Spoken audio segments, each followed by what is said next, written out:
takes. Not all buyers or models qualify for sign-and-ride offer or 0% financing. See dealer for complete details. Ocala's information station, 1370 WOCA. Ocala.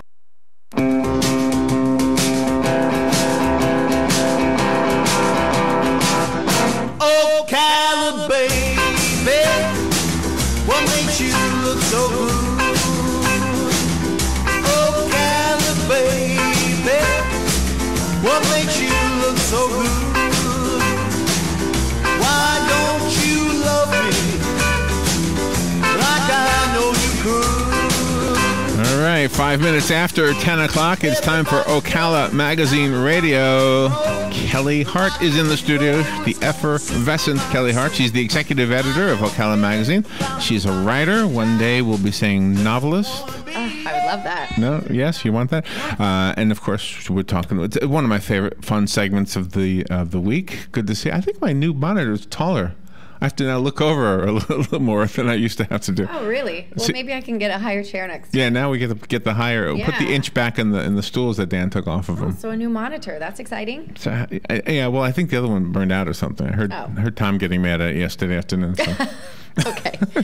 I can imagine that dialogue. So are you happy with this little touch of cool air that's coming in? I love it. It feels fantastic. Good, right? Yes, yeah. It's fantastic. It's exactly, this is the perfect weather. You know, we get a little bit of this between winter and summer, you know, maybe a week or two of it, and then it happens again between summer and winter again. Yeah, so that's what we like to call fall. Yeah. So you have to enjoy it while it's here. Right. You don't have much time. Very soon it will be agonizing heat, and we'll be, you know, griping about that. So yeah, this is gorgeous. This I love. Do you do any of the touristy things? Like, you sometimes pretend you're a tourist, or not pretend, but I mean, just do touristy things, and just, you don't care if the people don't know that you actually live here? Well, I mean, like, for example, Silver Springs, you know, when it was still a theme park. Right. We would go and do that sometimes, just because, when you have a child, they don't know the difference between what's touristy and what's just a day out and fun kind of stuff. So sometimes I feel like when I come to the mall, I'm a tourist, because I don't do a lot of shopping per se, and so when I do come, it's kind of intermittent, and there's like a new store, you know, that I didn't know about, and so I feel like, oh my gosh, wow, look at the mall. It's like it's almost ever changing, or else I'm just not here. That's me every Christmas. Yeah, and that's about the only time I get in there. I know, and so it's kind of exciting when I go in and there's something. But do you do the spring break things, like go to Daytona? I mean, do you participate in things like that? No, not really. Well, especially not Daytona. I mean, that's the last place on planet Earth I would want to be for spring break. Really? Yeah. Where would you prefer to be? I mean, I would go somewhere like St. Augustine. The beaches there. Still somewhere where there's beaches and tropical, but I want to stay away from the.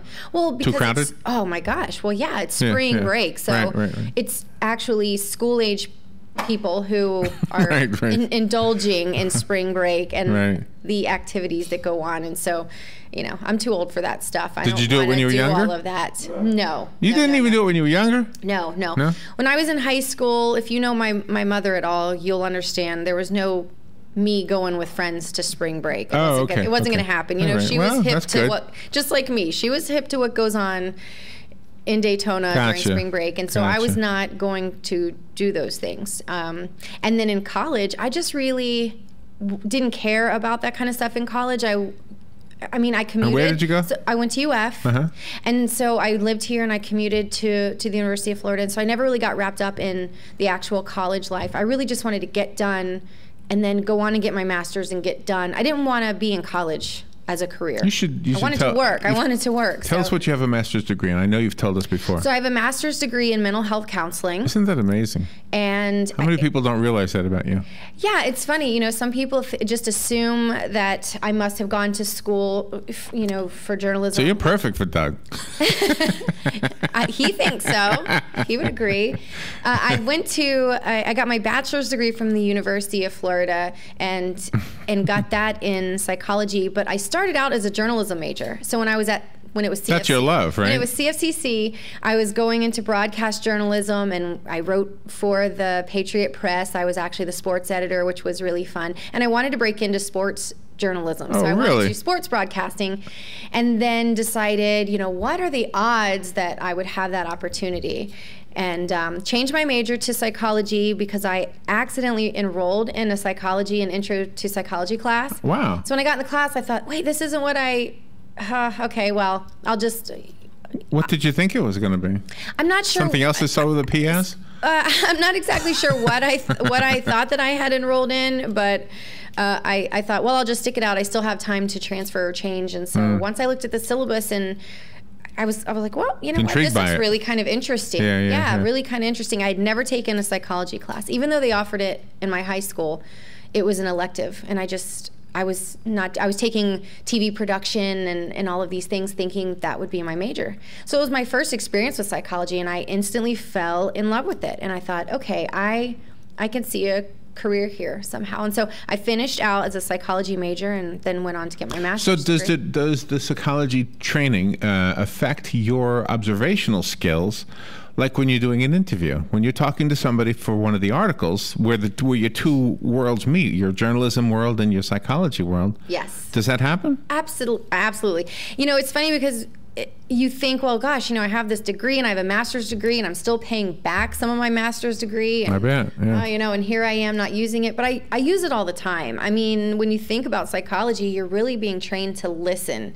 And as you're listening, you're thinking ahead because you kind of have to project or assume maybe what the possible responses will be from your client, per se, so that you'll be prepared to then ask the next question or, you know, provide the next measure of advice. And so it's the same way in an interview. So when I'm sitting, I'm really just listening and thinking ahead. Okay, well, here's my question, and then what is my next question going to be based on what they may say? True, yeah. And you know, the other interest that you expressed just now is TV production or any production at all, really. And if you, for example, were making a piece to try to persuade people, let's say, to live a cleaner life, stop smoking, whatever, it would be your psychological understanding that would be a big part of whatever was the finished product. Right. Well, you know, the good news about psychology is you really, especially when you major in it. Now, if it's an intro to psychology class, it's very, very broad. So you're learning the foundations, you know, about Sigmund Freud and the ego and the id and these types of things. But when you really get into it and you break it down and you start studying different types of psychology, you know, your abnormal psychology and your cognitive psychologies and things of that nature, you learn so much that no matter what it is that you choose to do with it, you're going to use it. I mean, think about working. That's true. You're in a workplace and you're working with multifaceted personalities. And if you're a leader in that workplace, which, you know, I consider myself a leader in my workplace, it's very helpful when you're trying to work with different individuals that have completely varying personalities. And even in sales, you know, our sales team, when they go out into the world and they're trying to sell an advertisement, they're selling way more than an advertisement. But they have to really know their client and understand that personality. Absolutely. In an effort to be able to talk to them and understand, how do I approach this person? What they need. Yeah, what do they need? The advertisement has to deliver what they need. Absolutely. And it's really hard sometimes for sales to even just get in front of their client. And so you have to almost assess what it's going to take to get in front of that client before you can even then give them, you know, the information that you need to provide to them to make a sale. So it's very, very interesting, and I just love it. I love talking to people, and to this day, I'm fascinated. I mean, I'm intrigued by psychology, even movies. I love psychological thrillers and. Well, those are the earmarks of any great person that has actually shaped our culture or made us better. The other week you had you were talking about Throw Like a Girl. You had this whole piece about Throw Like a Girl or Like a Girl, the whole Like a Girl thing, yes. Right? Well, that's exactly what that does. That helps us see ourselves and realize, oh my gosh, that's true. So you're using psychological techniques, I guess, to get the point across. There was something else that came up, and that made me, that your article made me think of the expression like a man. Or man up. Man up to it, okay? So man up is almost like saying, act like a man and handle this the right way, because like you're not allowed to express your emotion. You can't show signs of weakness. It's almost the exact same thing, though. It's the exact same thing. Nobody would say man up to you. Well, they might, but they might. But why would it be man up? Right. Why wouldn't it be something else? Well, because I'm a girl, I would maybe expect it to be sensitive and timid, and so that would be maybe expected of me. So it's very interesting. Psychology and sociology as a whole. I would think if you're going into any business ever in the world, or even if you plan to be a parent, I would think at least one course in psychology would be beneficial, if not a few additional classes that kind of hone in on some of the very specifics. Right. But it is so helpful. I mean, it really is. And being a writer, and I'm constantly, I think I'm just a born student. There are people that just love school. They just love to learn, and that was me. I want to get in the class first. I want to be in the very front row. I don't want to be distracted by the guy behind me. Give me the assignment and group assignments. It was like, okay, you guys just let me do this and get us an A. Right. I wanted to do all of the projects and the learning, and that's what my job provides me. I'm constantly learning all the time. Does the woman you've become, the woman who you are today, have any psychological advice for the 15-year-old you once were, if you could go back in time? Well, I've definitely learned coping skills. What would you say to your younger self? Oh my gosh. I would probably just tell my younger self to have patience. That is probably the one thing that I did not have at 15. With anything, or just with certain things? Really just kind of in general. There was almost this issue of instant gratification. And as an adult, I've realized that typically anything that comes instantly in that way is probably either a facade, more than likely, or not genuine. It's not going to last. There's no longevity. And at 15, you want this, and you want this, and you want this, and you want this. And over the course of my lifetime, I have learned, I've had to learn patience. I'm not necessarily saying that I set out to learn it so much, but I've had to learn patience. And as an adult, I've probably been tested more than I ever was as a child. Which usually you think, well, when you're a child, that's probably when you face your adversity the most, or you're bullied, or things like that. I never one time experienced any of those things as a child, but as an adult, I have. And it's interesting. Oh, you're an easy target. So are we. I am clearly a very easy target, and a delightful target. People like to pick on you. Yes, and one of those people I guess you love to hate is what. Don't ever take it. That's my advice to you. By the way, so we had the story this morning about Betty White. Betty White's 93 years old. She was on Oprah, and Oprah asked her, "Do you have any regrets?" And the one thing that she said that I guess everybody's talking about is that she regretted not saying yes to Alan Ludden's marriage proposal a year earlier when he first said it. Because I guess he was bugging her to marry him for about a year before she finally said yes. She didn't regret the 2 failed marriages before him. And she, in fact, said, well, they were nice. They were friendly people, but they weren't Alan. So Alan was her true love, and he was her third one, so. Wow. It's kind of sweet, isn't it? That is kind of sweet. But they did get married eventually. And if that's your biggest regret, that's pretty awesome. That she lost a year. That's her biggest regret, that she lost a year. That's pretty awesome. And we think sometimes that we regret something, but, it's kind of like the butterfly effect. If you went back and changed it, let's say, and married him that year, who knows what the outcome may be. It might have totally shifted that entire dynamic, and it wouldn't have been the magnificent thing that it is today. So, right. You can think, well, I really regret this, and I really regret that, and I'm sure that we all do it all of the time, but, you have to just understand, things really do happen kind of within a plan, and so just to trust that it's happening at the right time, the way it's meant to be. And ultimately, if you believe in God, you believe that you're here to learn something, then you have to accept that this hardship, this terrible thing that I'm going through, must be something I need to know. There's some reason. There's some reason to it. Yes, absolutely. Do we need to take a break? We do. Okay, let's do that. So we'll do that, and then we'll talk about the magazine. Let's talk about Ocala Magazine. The weather is brought to you by myfwc.com. Safe boating is no accident. It'll be mostly cloudy and breezy today with a couple of showers and a thunderstorm, the high 76 to 80. Clearing skies tonight, breezy and cooler, the lows ranging from the mid-40s in a few inland spots to the mid-50s at the coast. Sunshine, breezy, and chillier tomorrow, the high 66 to 70. Sunday, sunny but quite cool, high 66 to 70. From the Florida Weather Center, I'm meteorologist Joe Lundberg. Are you wasting hundreds or thousands of dollars on termite retreat fees? If you're not with Turner Pest Control, you probably are. Turner Pest Control offers the industry's only termite and pest control package that never charges retreat fees, ever. You can get started today for only $99. This is a value of $500 or more. This includes treatments, installation of monitoring stations, quarterly pest control, and a lifetime guarantee, all for an unbelievable low $99. Even if you have another pest control provider, visit turnerpest.com to find out how you can avoid paying those high termite retreat fees.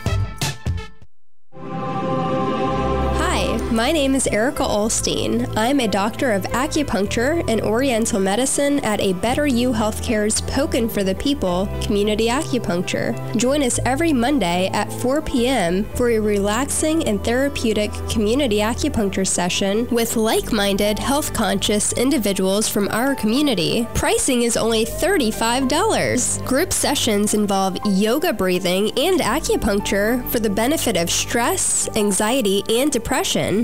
Unwind and start your week off right. If stress is leaving you a mess, you need a checkup from the neck up. When you're feeling blue, come to A Better You. A Better You Healthcare, just behind the Paddock Mall on 27th Avenue. For further details, visit abetteryouhealthcare.com or call 615-5566. Again, that number is 615-5566. What are the most common questions those nearing retirement are asking?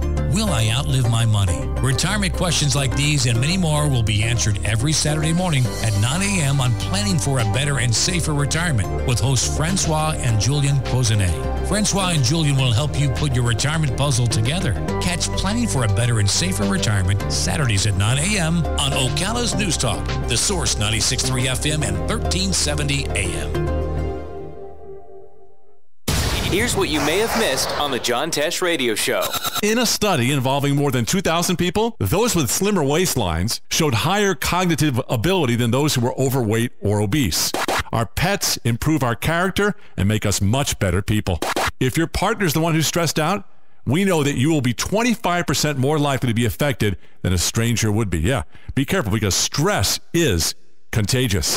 Intelligence for your life on the John Tesh Radio Show. Don't miss this stuff. All right, Kelli Hart is here. We're talking to her about everything, about psychology, but there's some important things in Ocala Magazine we want to make sure we get out there. Then the magazine is always beautiful. And thank you very much. Thanks. We are currently at deadline working on our April issue, which has a lot of great topics, and so we're excited to put that out. So that will be out next week, so be looking for that. And I wanted to also remind everybody that our celebration of nursing event is also happening in April. It's Thursday, April 23rd. It's a free event, so mark your calendar. It will be at the Ocala Livestock Pavilion Auditorium and begins at 5:30. And I'm really excited because it's a Polynesian theme, and we've hired this troupe of entertainers that do like fire twirling, and we'll have hula girls. Oh, really? Steel drums and ukulele players, and so it's going to be a lot of fun. So we want people to mark their calendar for that. And if you know a nurse, make sure that they're free that evening too. Put them in the car, bring them over. There'll be food and beer and wine and entertainment, and it's just our way of saying that we appreciate our nurses. They must have, I don't think it's said enough. So, they must have amazing stories to tell. Well, and you know what? It's been so interesting just meeting all of our nominees and hearing just tiny little tidbits about what they do and why they love what they do. And so, and we are also, Ocala Magazine is also hiring new sales people. So we want to encourage, if you have a dynamic personality and a background in sales, you can come by the magazine, you can fax us a resume, you can call, you can email them to me, and I can get them to the appropriate people. My email is Kelli with an I at ocalamagazine.com. And, I want to talk a little bit about sales because, we'll put it on Facebook and we'll put it on our website that we're hiring a salesperson. Right. Typically, people think they really know what sales is about. But what Ocala Magazine does, and I've not worked, I've owned my own business, so I've sold things.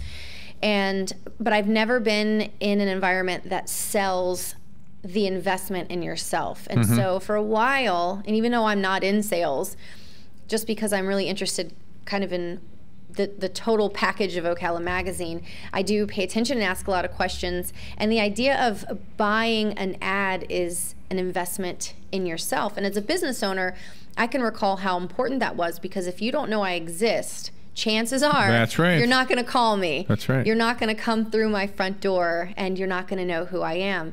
And so people will not kind of understand the concept of buying that investment, just like some business owners don't really understand the value of buying that investment. And, well, you know, we put an ad in the magazine and we haven't gotten one call. Well, first of all, unless you're really taking the time to measure that, which we encourage all of our clients to do, you should always be saying, how'd you hear about us? How'd you hear about us? Because as a business owner, you should want to know, where's my traffic being driven from? You know, is it television? Is it word of mouth? Is it Ocala Magazine? And to try to hone in on where this traffic is coming from. And our sales team works very closely with our creative department. And so we're not a divided unit. We are very much connected in the fact that we meet together and we decide what topics can we write about that are meaningful and impactful, so that when that magazine is laying on the doctor's table, they're going to want to pick it up and read it. Right. That's kind of our job, to make sure that that book is something that people want to pick up and they want to read. Because if you put an advertisement in our magazine but no one's reading it, doesn't matter how beautiful your ad is, it doesn't matter how much money you spent, if no one's looking at it, it's not working for you. Same rules here. And so we don't drop the ball there. We don't say just buy an ad, put it in our book, because, you know, we print X amount of books and we deliver it to X amount of places, and we do this every month. We want the book in people's hands, and we want people to go to the digital issue, and we want people to go to our Facebook page. We want to be interactive because it works for our clients. And that's why we have special sections that we know are some of the more popular, most widely read, because people anticipate them every month. For example, our Limelight section, which was previously called Paparazzi. You know, we send Ronald Wetherington out to social events. He is our social editor, and he takes pictures and interacts with people and gets their names, and it's so much fun. The night of the event, he'll upload them to Facebook so people can see themselves, and then, you know, we'll select certain ones to put in our book. And we create the book very strategically, because we want people to thoroughly enjoy and learn something from cover to cover, and not just about the things we're writing about, but the things that our clients are able to offer their future customers, potential customers, and existing customers. So we're a total package, and that's why it's so much fun at Deadline. Even though it's very, very busy and hectic, we're working with sales, we're getting approval from our clients. We want to make sure those marketing campaigns are strategic and effective, because if those customers all decided we're not working for them, then we're not working.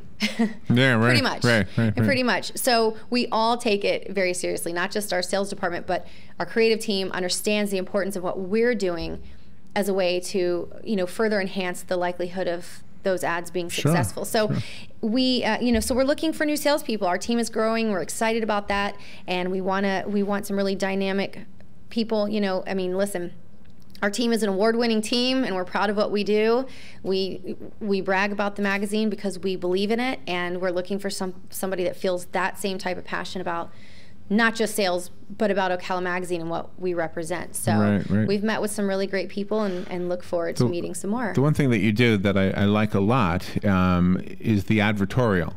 Because the advertorial is it's almost like an infomercial on radio, I guess. But it's a way for me to get to know. You know what I like about the advertorial that is maybe a notch above an advertisement? Right. Is that it's a way to gain trust. Right. An advertisement will let people know that you're there. Sure. The advertorial lets people know kind of who you are. Right. Yeah. So the advertisement tells you how to get in touch with us. Yeah. The advertorial tells you why you would want to get in touch with us. There's a lot of dentists in town. Yeah, and I'm sure that they all offer, you know, quality products and quality service. But if you are maybe someone who's a volunteer and you have a passion for volunteering, and you learn that this particular dentist not only excels in their profession, but they own a charitable organization, or they donate each year to different places, then you're probably more likely to have a connection with them and want to support their business. So there's so many there's so many opportunities for our clients to get the response they're looking for beyond that page ad. So like us on Facebook, go to our website, get involved with Ocala Magazine, and we have super exciting things coming up in April. Thank you, Kelly. Thank you. Have a great weekend, everybody. Enjoy the weather. You're going to cross paths with another psychologist right now. I know. Dr. Tim Conway is out there. I know. I wonder what's going to happen when we walk past one another. Probably a hello. Probably better than sometimes when pastors pass each other. It's like you know, what's that, beta fish, you know? Oh yeah. Yeah. Thank you, Kelly. Thank you, Larry. Fox News Radio, I'm Lillian Wu. More details emerging about the co-pilot who authorities say deliberately crashed a plane full of passengers into the French Alps. We do know from both German wings now and the Dusseldorf prosecutor that information about his medical condition was hidden. And a very key aviation psychologist has said that now what is going to have to go on is a sort of psychological autopsy. Fox's Amy Kellogg in the French Alps. Our economy grew at a 2.2% rate in the fourth quarter, and 2 people unaccounted for, 25 hurt after 3 buildings